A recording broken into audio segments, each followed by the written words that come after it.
두 번째 단계, 두 번째 시간입니다. 이러한 단계들을 사용하여 생활해 본 결과 우리는 영적으로 깨어나게 되었고 문제가 있는 사람들에게 이 메시지를 전하려고 노력했으며 우리 생활의 모든 면에서도 이러한 원칙들을 실천하려고 했다. 저 동시통역기 좀 도와드리세요. 저쪽에.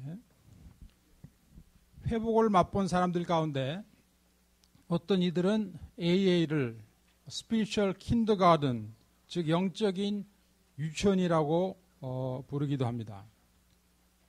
왜냐하면 12단계 프로그램은 우리로 하여금 가장 기본적인 영적 원리를 배우고 연습할 수 있도록 해주기 때문입니다. 가장 기본적인 영적 원리랍니다.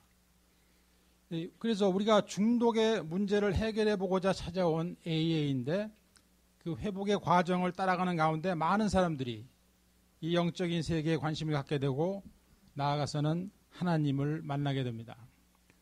제가 그 중에 한 사람입니다. 그리고 과거에 신앙생활에 시작된 적이 있었던 사람들에게는 하나님과 더 가까워지는 그런 경험을 하게 됩니다.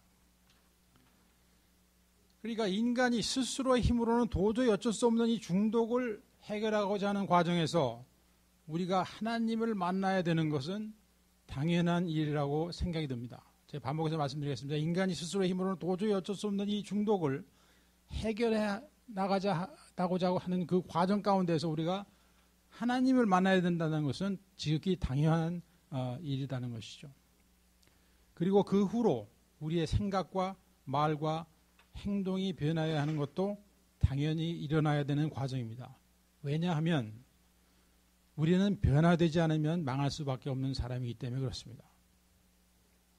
이게 축복인 거예요, 여러분. 변화되지 않으면 망하기 때문에 할 수 없이라도 변화돼야지 우리가 좋은 것을 경험하는 겁니다.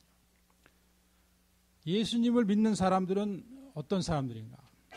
죄사함의 은혜로 구원을 얻은 사람들이죠.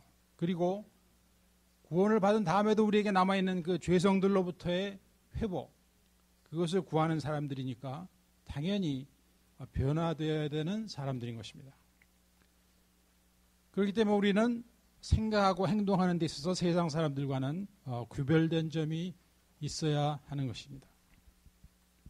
그래서 그런 면에서 우리들의 과거의 그 잘못된 모습들과 오늘의 그 부패한 세상의 현실과의 닮은 점들을 몇 가지만 생각해 보았습니다. 이것을 다 말하려면 그 말 하느라고 밤새울 것 같아요. 몇 가지만 말씀드리는데, 첫째로 이 세상은 이기적인 쾌락으로 가득 차 있습니다. 우리들의 생활도 마찬가지였어요. 이기적인 쾌락. 무슨 말입니까? 남이야 괴롭든 말든 자기만 신나면 된다는 것입니다. 그리고 둘째로 공짜를 바라는 생활 태도인 것입니다. 술 마시고 기분 좋아지는 것도 엄밀히 말하면 공짜를 바라는 거예요. 우리가 기쁨이 있으려면은 투자가 있어야 되는데 그냥 술 몇 잔 들이키면 기분 좋아지잖아요. 정직한 노력과 이 정당한 투자가 없이 뭔가를 가지려는 게 공짜를 바라는 생활 태도입니다. 그런데 우리 회복은 이러한 방식으로는 할 수가 없는 것입니다. 셋째로 황금 맞는 주의입니다. 어떻게 돈을 벌었는가를 중요하게 생각하지 않는 거예요. 그러니까 세금을 속이고 가짜 상품, 불량식품을 만들고 마약 장사도 하잖아요. 뇌물도 쓰고 모든 것을 돈으로 해결하려고 하는 거예요. 그러니까 이 사람들의 공통점은 돈에 집착되어 살아간다는 것입니다. 지금 현재 세상도 그렇고 우리의 과거의 삶도 그랬어요. 네 번째로 요즘 정치판이 어때요? 원칙이 없는 것 같아요. 미국이나 한국이나 그건 마찬가지예요. 당선되는 것이 목적일 뿐 수많은 정치인들이 거짓말을 밥 먹듯이 하고 있는 게 현실입니다. 우리도 마찬가지였어요. 중독자 생활하는데 거짓말 안 하고 할 수 있는 사람 한번 손 들어보세요. 없어요. 거짓말이 라이프 스타일이 되는 것입니다. 그런데 기독교인들이 이 망가진 세상 사람들과 똑같이 살고 있다면 어떻게 되는 겁니까? 요즘 교회가 또 기독교인들이 이 세상에서 비판과 능멸의 대상이 되고 있는 것을 보게 되는데요. 과연 뭐가 문제인 것입니까? 우리는 하나님을 아버지라고 부르고 있는데 어떻게 해서 이렇게 되었는가? 그것은 간단합니다. 우리가 가장 기초적인 영적 방침조차도 행동으로 옮기고 있지 못하다는 간단한 이유 때문인 것입니다. 아주 간단한 영적 방침. 우리가 예수님을 믿으면은 저절로 한순간에 다 변한다는 식으로 이야기를 하시는 분들 이야기 들어봤죠. 사실이 그렇습니까? 우리가 처음 믿고 나서 얼마 동안 마음속에 기쁨과 평화가 있었던 것하고 우리들 내면의 지속적인 변화하고는 완전히 다른 것입니다. 우리가 예수님을 믿게 되면 죄에 대한 감각이 예민해지는 것은 사실입니다. 이것이 죄다. 그러한 것을 예전보다 더 잘 알게 됩니다. 왜냐하면 성령님께서 안에 계시고 알려주시기 때문에 그렇단 말이죠. 그러나 우리가 그 죄로부터 떠나가는 삶을 살기 위해서는 투자가 필요하고 또 행동이 필요한 것입니다. 죄라는 것을 아는 것은 시작이지만 그것으로 충분치 않다는 것입니다. 로마서 7장 18절에서 19절 말씀입니다. 내 속 곧 내 육신에 선한 것이 거하지 아니하는 줄을 아노니 원함은 내게 있으나 선을 행하는 것은 없노라. 내가 원하는 바 선은 행하지 아니하고 도리어 원하지 아니하는 바 악을 행하는도다. 이 말씀은 사도 바울이 이미 예수님을 만난 후에 한 고백입니다. 자신이 마음으로는 하나님의 법을, 육신으로는 죄의 법을 섬기고 있는 자신의 곤고한 모습을 바라보고 있는 이 바울은 이미 거듭난 사람이었던 것입니다. 사실은 우리도 이와 마찬가지예요. 그런데 우리의 영이 둔해져서 이러한 사실을 아예 모르고 있거나 알더라도 그냥 묻어두고 지내는 것인 것뿐이에요. 그러면 이러한 문제에 대한 해답은 무엇입니까? 그것은 성령님의 도우심을 힘입어서 나의 육신을 쳐서 복종시키는 훈련인 것입니다. 나 같은 죄인을 구원해 주신 우리 하나님의 은혜가 너무 감사하기 때문에 그 감사함의 진정한 표시로 힘들어도 성화의 과정 속에 들어가는 것입니다. 하나님께서 싫어하시는 그 죄와 싸워 이겨나가는 결단을 하고 실천으로 옮기는 것입니다. 그런데 우리가 무슨 이유로든지 이 싸움을 중단한 상태로 얼마 동안을 지나다 보면은 죄에 대한 감수성이 차차 무뎌져 버립니다. 그래서 이 세상의 죄 속에 자신이 묻혀서 지내면서도 이를 느낄 수조차도 없는 상태가 되어버리고 마는 것입니다. 우리가 이 세상에 동화되어 버리면은 짠맛을 잃어버린 소금이 되고 마는 것입니다. 길가에 내버려져서 짓밟히게 되는 것이죠. 하나님의 말씀입니다. 여러분, 이 상황은 지금 잘 먹고 잘 사는 것과는 전혀 상관이 없는 이야기입니다. 만약에 우리가 이미 세상에 동화되어 있다면 비록 물질적으로 풍요하다 하더라도 우리는 짠맛을 잃어버린 소금인 것입니다. 그렇다고 기독교인이 세상과 적대 관계로 살아야 되는 것은 물론 아닙니다. 그러나 세상과 짝지어 살아서는 안 되는 것입니다. 그래서 기독교인은 하나님의 백성으로 선별된 사람들일 뿐만 아니라 이 세상 속에서 모범이 될 수 있어야 사람들이 우리의 모습을 보고 하나님에 대해서 긍정적인 생각이라도 가질 수 있지 않겠습니까? 그런 말씀을 드렸어요. 우리는 이 세상에 파견된 하늘나라의 엠베서더라고, 즉 하늘나라의 대사라는 거죠. 그래서 그것을 믿고 그에 따라서 생각하고 말하고 행동할 수 있다면은 하나님을 안 믿는 세상 사람들이 나를 보고 나도 그 하늘나라의 비자를 한번 받아보겠다고 관심을 표시하지 않겠어요? 여러분, 이런 역할을 감당할 수 있는 분이 어떤 엄청난 것을 소유해야지 되는 것도 아닙니다. 우리가 또 완벽해져야지 되는 것도 아닙니다. 저 한참 동안 이 완벽주의에 시달리는 사람인데 완벽주의가 좋은 것이 아닙니다. 완벽주의는 오히려 우리로 하여금 하나님에 대해서 오해하도록 만들어요. 그리고 그분과 친밀해지는 것을 막고 그것을 두려워하게 만듭니다. 하나님을 어떻게 오해하는가? 너 그 정도로는 안 돼. 너 그래서는 안 돼 하고 끊임없이 이렇게 주문하고 계시는 그런 분으로 생각하게 만드는 거예요. 그래서 이런 경우에는 우리가 하나님과의 그 관계가 오래 지속되질 못해요. 우리가 계속 모자른 상태로 있기 때문에 조만간 그분께서 나를 쫓아낼 것이라는 그런 생각을 하게 되거나 내가 아예 쫓아내기 전에 그분을 내 삶 속에서 밀어내버리는 현상이 일어나는 거예요. 사랑하는 길가 식구 여러분, 회복은 하나님의 사랑과 은혜 가운데 진행되는 성장을 의미합니다. 회복은 하나님의 사랑과 은혜 가운데 진행되는 성장인 것입니다. 그분은 나를 항상 기꺼이 용서하시고 더러운 것을 씻어주시며 나를 견고하게 세워주시기를 원하시고 계신 것입니다. 그러므로 우리는 우리가 마땅히 해야 할 일은 우리가 하는 거예요. 그리고 그분께서는 그분의 일을 하시도록 우리가 맡겨드리는 것이 이 성장해가는 그리스도인의 모습인 것입니다. 내가 할 일은 내가 하고 하나님의 일은 하나님이 하시도록 맡겨드리는 것이 성장해가는 그리스도인의 모습이라는 거예요. 그리고 또한 회복은 다른 사람들로부터의 도움도 받아들이는 것입니다. 다른 사람들이 나를 위해서 하나님의 은혜의 통로로 사용되어지도록 내가 허락해 주는 것입니다. 그렇기 때문에 우리 모두는, 회복하고 있는 우리 모두는 하나님과 또 다른 사람들과의 함께 만나는 광장을 필요로 하는 것입니다. 그 광장은 바로 교회이고 길갈이고 또 회복의 동료들과 나와의 개인적인 만남인 것입니다. 그래서 우리는 그 공동체들 안에서 성장하게 되어 있습니다. 그 회복은 우리가 이와 같은 건강한 기본을 갖추면 되는 것입니다. 건강한 기본이에요. 베이식입니다. 앞으로 계속 이 베이식이라는 말씀이 나오겠는데요. 크리스찬 12단계는 이 가장 기본적인 영적 원리를 배우고 실행할 수 있도록 간단하게 디자인이 되어 있습니다. 얼마 동안 끊고 살던 사람들이 다시 재발하고 감옥에 가거나 추방당하기도 하고 때로는 사망에 이르기까지도 하는데 무슨 이유인가?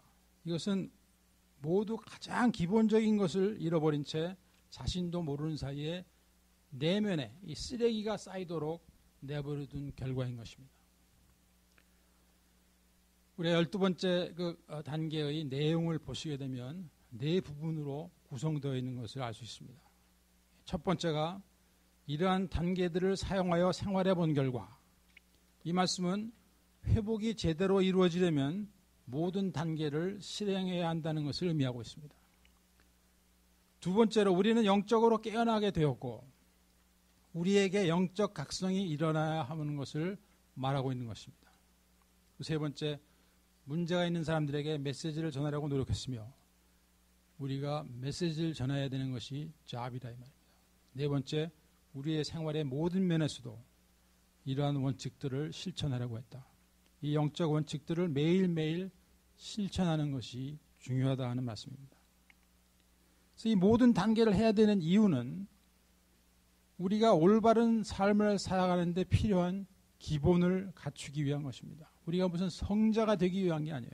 우리가 올바른 삶을 살아가는 데 필요한 그 기본을 갖추기 위해서 이것을 하고 있다는 말씀입니다.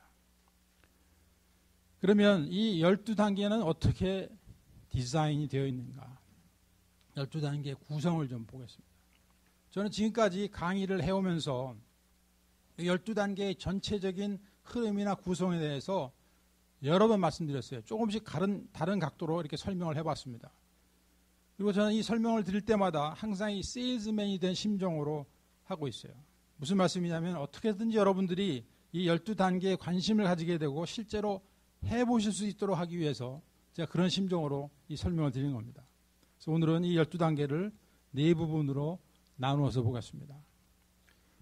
첫 번째 1, 2, 3단계가 있죠. 1, 2, 3단계는 하나님과 나와의 평화를 이루기 위한 단계입니다.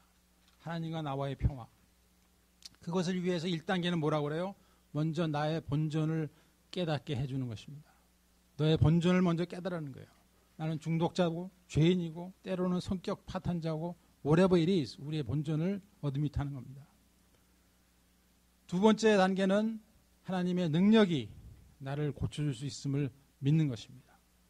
그래서 그 결과 3단계에서 나의 삶과 의지를 하나님께 완전히 맡겨드리기로 결단함으로써 최초의 가장 기본적인 하나님과의 관계가 성립이 됩니다.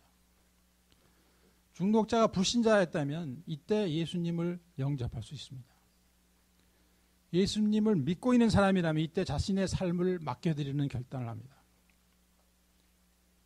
우리가 구원을 받았다고 하는데 자신의 삶을 맡겨드릴 수 없다면 이것은 제 생각으로는 반쪽 모금입니다.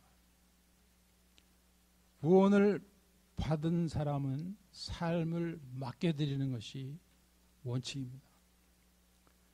그 다음에 4단계에서부터 7단계까지는 나와 나 사이의 평화를 이루어가는 단계입니다. 너무나도 많은 분들이 사실은 나와 전쟁을 하고 있는 상태인 것입니다. 그러니까 다른 말씀으로 각도로 말씀드리면 내가 나를 싫어하는 것이 중단될 수 있도록 우리를 도와주는 단계가 바로 이 두 번째 그룹인 것입니다. 나의 실제 모습을 정직하게 그리고 자세히 살펴봄으로써 나의 문제점을 알아낼 뿐만 아니라 그것을 고쳐나가는 작업을 하게 되는 것입니다. 이것이 베이직인 것입니다. 기초인 것입니다. 그리고 나의 행위에 대한 책임을 지기 시작하는 것입니다. 이것도 베이직입니다. 누군가한테는 이게 굉장히 힘든 일일지 몰라요. 내가 한 행위에 대해서 내가 책임지게 되는 사람이 되는 것. 그러나 이것이 회복에는 베이직인 것입니다. 남을 탓하는 것을 그만두고 정직하게 살아가기 시작하는 것이 베이직입니다. 이런 과정을 통해서만이 우리가 나와 나 자신과의 평화가 형성이 되어 갑니다. 이것을 우리가 하고 있지 못한 동안에는 나와 나 사이에 끊임없는 전쟁이 계속되고 있는 것입니다. 그래서 하나님께 나의 의지와 삶을 맡겨드리는 것이 점차로 쉬워지게 되고 그것이 아예 생활화되기 시작하는 것을 깨닫게 되는 것입니다. 세 번째 그룹 8, 9, 10단계에서 나와 다른 이들과의 평화를 이루는 작업이 시작됩니다. 나와의 평화만 있어가지고는 안 되죠. 그죠? 나와 다른 사람들과의 평화. 그 방법은 그때까지 살아오는 동안 다른 사람들에게 끼친 손해와 상처들을 찾아내고 보상하는 단계인 것입니다. 이런 것들도 크리스찬으로서는 베이직에 해당하는 것입니다. 우리가 이 베이직을 안 하고 사니까 손가락질을 받는 겁니다. 또 현재의 삶 속에 일어날 수 있는 나의 잘못을 즉시 발견하고 사과하고 보상하는 라이프스타일이 형성되면은 대인 관계에서 평화가 증진됩니다. 그리고 내 자신과의 평화가 증진되는 것을 경험합니다. 사실 사과하고 보상하는 것은 누구에게나 힘든 일이에요. 쉬운 일은 아닙니다. 그러나 이렇게 하나님의 말씀대로 영적인 원칙대로 실천하고 나면 그 다음에 우리가 느끼는 것이 기쁨이요 감사함인 것입니다. 그런 것을 자주 경험하다 보면 어떤 일이 보느냐. 이 사는 것이 괜찮다. 인생은 아름답다. 그런 생각이 자주 떠오르게 되는 것입니다. 우리 말기 중독자 생활할 때 인생이 괜찮다는 생각 듭니까? 인생이 아름답다는 생각 들어요? 아닙니다. 그런 것이 행복인 것입니다. 다른 것이 행복이 아니고. 그러므로 우리는 하나님께 맡겨드리는 삶의 열매를 점점 더 많이 보게 되는 것입니다. 그래서 이 회복이라는 것은 무조건 믿으십시오 하는 것이 아니에요. 이 지극히 기본적인 영적 원리들을 조금씩 실천하다 보면은 더욱더 많은 것들이 믿어지게 되는 것입니다. 하나님께서는 우리가 연약한 존재임을 아시기 때문에 천천히 일하세요. 절대로 서두르시지 않습니다. 그리고 마지막 그룹 11단계, 12단계입니다. 이 마지막 두 단계는 우리 안에 평화를 증진시키고 유지하는 단계들입니다. 그와 함께 영적 각성, 영적 부흥을 경험하는 시기인 것입니다. 어떻게 영적 부흥을 경험하게 되는 것일까요? 그것은 우리가 하나님의 뜻을 구하고 그 뜻을 이루어 나갈 수 있는 힘을 간구하며 이웃을 향한 정직과 겸손 그리고 사랑을 실천할 때 우리는 하나님께서 주시는 영적 부흥을 경험하게 되는 것입니다. 그리고 우리가 돕고 섬기고 있는 그분들, 우리의 섬김의 대상자들, 그분들도 장차는 하나님의 뜻에 따라 사는 가운데 그분들도 영적 각성과 부흥을 경험하게 될 것입니다. 그것을 볼 수 있는 여러분이 되시기를 간절히 바랍니다. 그것이 축복인 것입니다. 우리 12단계 프로그램은 당장 큰 결과를 얻도록 디자인되어 있지가 않습니다. 시간을 두고 훈련하는 가운데 점차로 변화를 경험하도록 되어 있고, 실제로 다른 모든 영적 훈련들이 그러한 것입니다. 갑자기 무슨 새 사람이 되고 새 것을 경험하는 것이 아니에요. 모든 영적 훈련 과정이라는 것은 점차적으로 천천히 변하게 되어 있어요. 여러분, 우리는 알코올 중독에 완치가 없다는 말씀을 들어왔습니다. 알코올 중독에 완치가 있을 수 없다. 이 말씀의 의미는 뭐냐면, 알코올 중독자가 술을 끊는 사람이 없다는 말씀이 아니죠. 이 말씀의 의미는 알코올 중독자의 그 체질 자체가 바뀌어 버려가지고 완전 고주망태 알코올 중독자가 식사하면서 포도주 한두 잔씩 마시고 항상 그만둘 수 있는 사람으로 변하지 않는다는 말씀이에요. 무슨 말씀인지 이해하시죠? 그러므로 모든 중독의 치료라는 것은 건전한 건강한 영적 상태를 유지하는 것으로 되어 있습니다. 그래서 건강한 영적 상태라는 것은 무엇을 말하는 것일까요? 기도 많이 하는 것, 성경책 읽으면서 감동받는 것, 봉사 많이 하는 것, 헌금 많이 하는 것, 예배 안 빠지는 것, 항상 웃고 다니는 것, 이런 것들은 건강한 영적 상태인 사람들에게 나타날 수 있는 현상이지, 이런 것들이 건강한 영적 상태를 증명해 주는 것은 아닙니다. 건강한 상태는 뭔가? 하나님의 임재하심 가운데 내면 세계의 기쁨과 평화가 충만한 것이 영적 건강한 상태인 것입니다. 주변의 상황과 관계없이. 그러니까 자연히 우리에게는 생각과 말과 행동의 변화를 경험하게 되는 것입니다. 사람이 실제적으로 변하고 있는 것을 말하는 것입니다. 건강한 영적 상태라는 것은. 구체적으로 사람이 변하는 거예요. 정직과 겸손, 사랑과 평화와 섬김의 사람으로 변화되는 것입니다.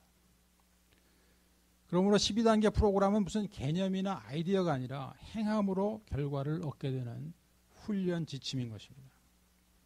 우리가 작은 일이라도 행동으로 옮길 수 있을 때 진정한 변화를 경험할 수 있는 것입니다. 지난 시간은 12단계를 통해서 이 행동들을 해나가는 가운데 우리들의 영적 각성이 일어나게 된다고 말씀드렸어요. 그래서 제 나름대로 이 영적 각성에 대한 정의를 말씀드렸습니다. 영적 각성이란 첫째로 성화의 과정 속에서 죄를 멀리하고자 하는 라이프 스타일이 형성되는 것을 말합니다. 그 결과 둘째로 하나님의 뜻만을 구하고 그 뜻을 이루고자 애쓰는 라이프 스타일이 또 형성이 되어가는 가운데, 셋째로 우리가 하나님의 심정을 깨닫게 되는 거예요. 그 하나님의 심정을 깨닫게 되는 것을 저는 개인적으로 영적 각성, spiritual awakening이라고 부르고 싶다고 말씀드렸어요. 하나님께서 왜 독생자 예수 그리스도를 이 땅에 보내시고 십자가에서 죽으시게 하셨는지 그 심정이 깨달아지는 거예요. 그 심정이 깨달아진다 이 말이에요. 그래서 그로 인해서 우리는 다른 형제의 생명이, 그 인생이 귀하게 여겨지는 그 하나님의 은혜를 체험하는 거예요. 우리 자기 중심적 이기주의로 살아왔기 때문에 그것을 느끼는 것이 큰 은혜입니다. 다른 사람들의 인생이 귀하게 느껴지는 거예요. 그들의 생명이 귀하게 느껴지는 거예요. 그것이 영적 각성의 결과 중에 하나인 이웃 사랑으로 되는 것입니다. 그 사랑 때문에 우리는 이웃을 섬기고 복음을 전하고 또 회복의 메시지를 전하게 되는 것입니다. 물론 이 영적인 각성이라는 것은 꼭 12번째 단계에 이르러서만 일어나는 것은 아닙니다. 전도나 회복의 메시지를 전하는 것 또한 12번째 단계에 도달한 사람만의 전유물이 아니에요. 어느 때이든지 일어날 수 있는 일이지만 구제불능의 중독자가 끊을 수 있게 되고 그 후로 지속적으로 성장해 나가는 가운데 하나님의 심정이 깨달아지고 나의 삶의 방향이 그분의 뜻에 의해서 결정되어지는 데까지는 시간이 걸린다는 말씀입니다. 과정이 필요하다는 거예요. 시간과 행동의 투자가 필요하다는 것입니다. 그래서 이제 여러분들 각자의 그 회복의 과정이 어느쯤에 어느 곳에 와 있는지 그것을 간단히 알아보는 시간을 가져보겠습니다. 그 영적 12단계 영적 흐름이라고 이 제목을 붙여보았는데요. 이 말씀을 들으면서 내가 과연 지금 어디쯤 와 있는가를 또 한번 생각해 보시길 바랍니다. 맨 첫 번째 이 영적 흐름, 12단계 영적 흐름은 자신의 한계를 인정하는 것입니다. 이 중독은 지속적으로 죄를 짓게 하는 병이에요. 자기가 안 지고 싶어도 질 수밖에 없어요. 그렇기 때문에 자신이 파울레스하다는 것을 깨닫는 것이 최초의 영적 체험이라고 저는 개인적으로 믿고 있어요. I'm powerless. 이게 영적 체험의 최초의 경험이에요. 왜냐하면 인간은 교만, 그러니까 교만은 착각이에요. 그 착각이 무너질 때 비로소 영적인 방향으로 눈을 뜰 수가 있는 기회가 주어지게 되는 것입니다. 바로 이 장면에서 우리가 어떤 행동을 취하게 되는가에 따라서 중독이 축복이 될 수도 있고 저주가 될 수도 있습니다. 내가 정말 내 의지로 안 되고 나는 파워레스라는 것을 인정한 그 장면에서 우리가 이 중독을 어떻게 취급하느냐에 따라서 그 중독이 우리에게 저주가 될 수도 있고 축복이 될 수 있다 이 말씀입니다. 저는 개인적으로 중독이 저에게 축복이 되었습니다. 두 번째, 도움의 필요성을 인정하는 것입니다. 내가 산을 향하여 눈을 들리라. 나의 도움이 어디서 올꼬?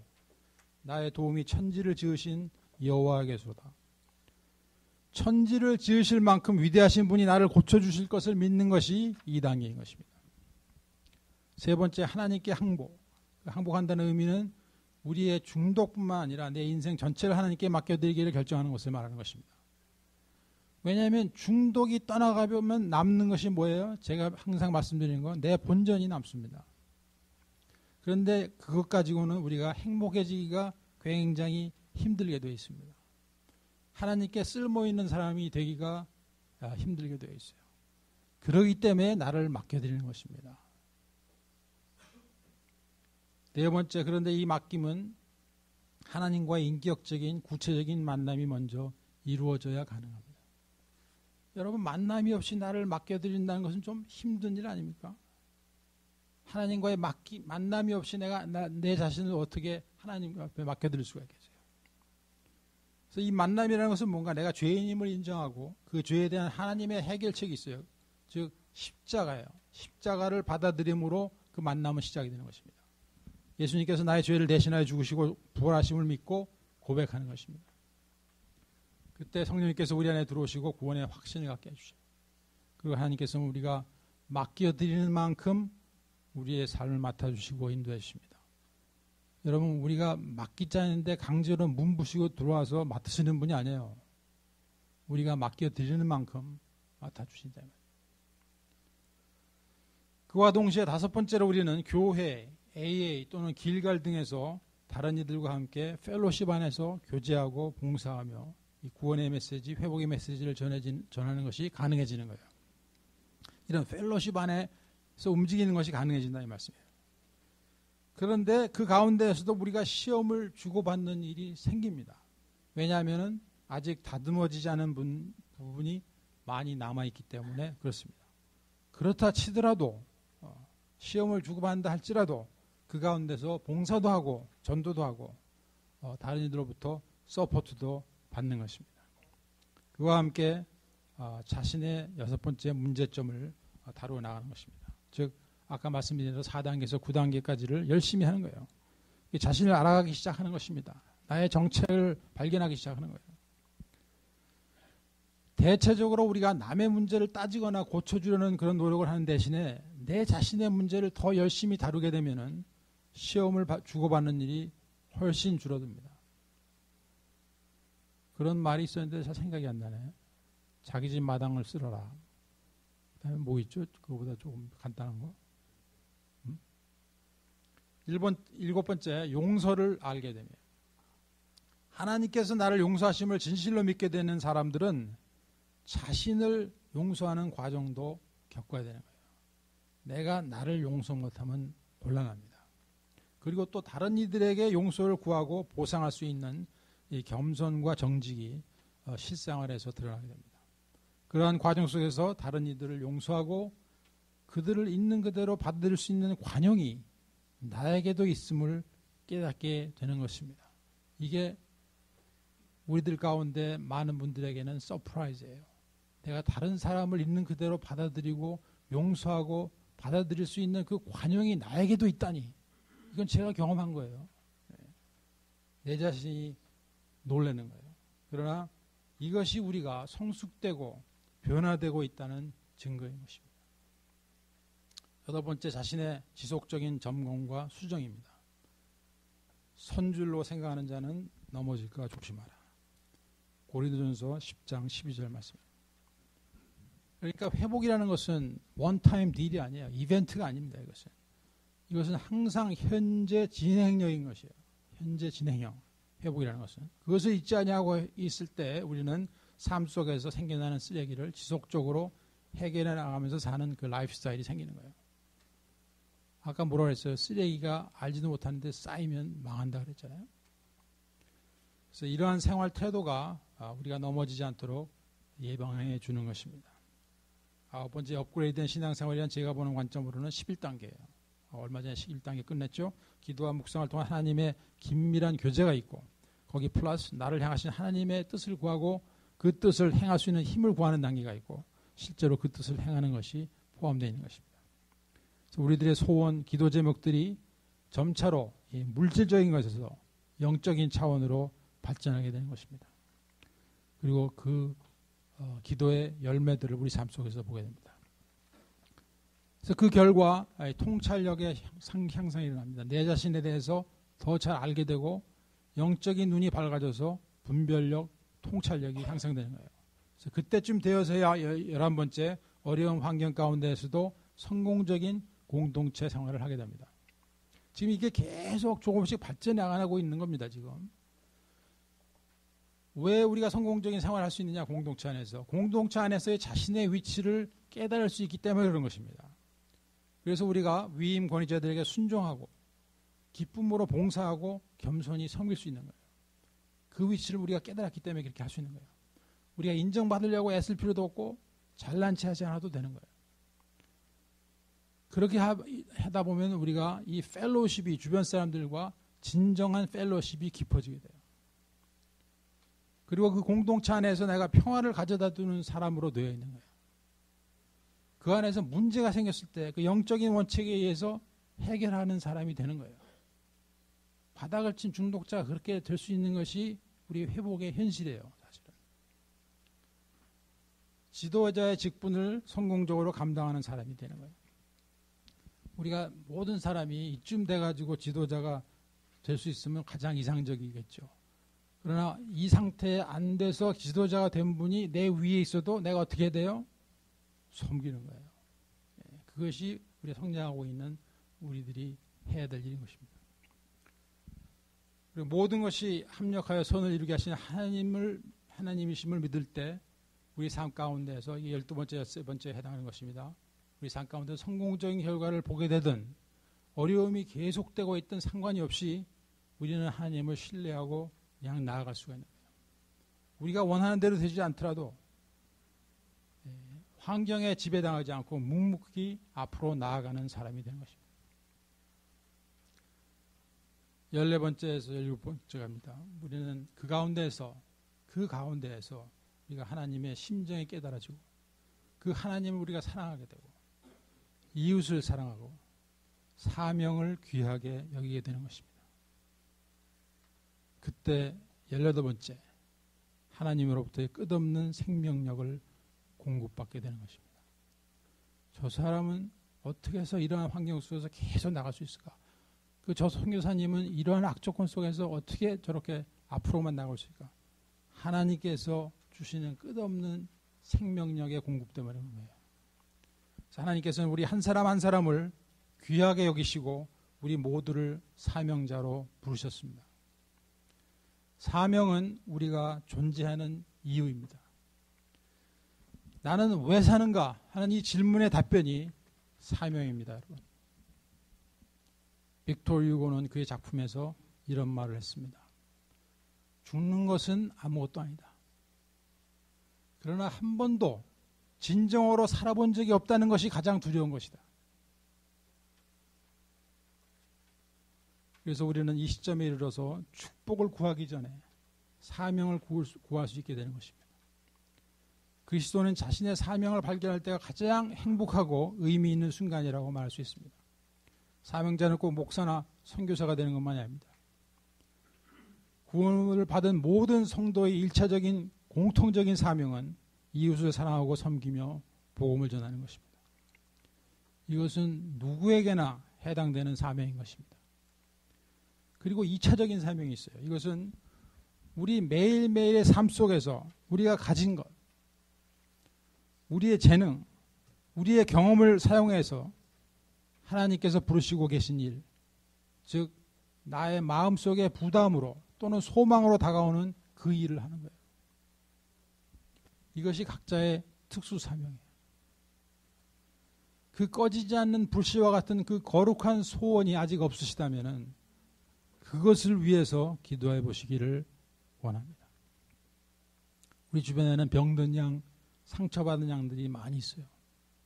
그분들을 섬기고 돌보는데 가장 적절한 사명자는 자신이 직접 실패와 좌절을 경험하고 그것을 이겨나가는 은총을 체험한 사람들이라는 것을 기억하시기 바랍니다. 그리고 그 사람들은 바로 저와 여러분들이 아니겠습니까? 우리들의 회복의 여정 속에서 하나님의 인도하심에 대한 확신을 가지시게 되기를 소원합니다. 그래 우리가 그분의 명령에 순종할 때 하나님께서는 그분의 심정을 우리에게 전하십니다. 나를 통하여 그분의 뜻을 이루시기 원하시는 하나님의 마음이 나에게 와서 닿을 때 하나님께서는 우리 모두를 사역자로 부르시고 계심을 알게 될 것입니다. 우리가 받은 이 새 생명, 새 삶의 메시지를 전하는 것은 우리의 몫입니다. 그 일을 위해 우리가 발걸음을 뗄 때 하나님께서 도우시고 계시는 손길을 경험하게 되실 것입니다. 하나님께서 끊임없이 부어주시는 생명력을 경험하시는 저와 여러분이 되시기를 간절히 소원하면서 오늘 강의 여기서 마치겠습니다. 감사합니다.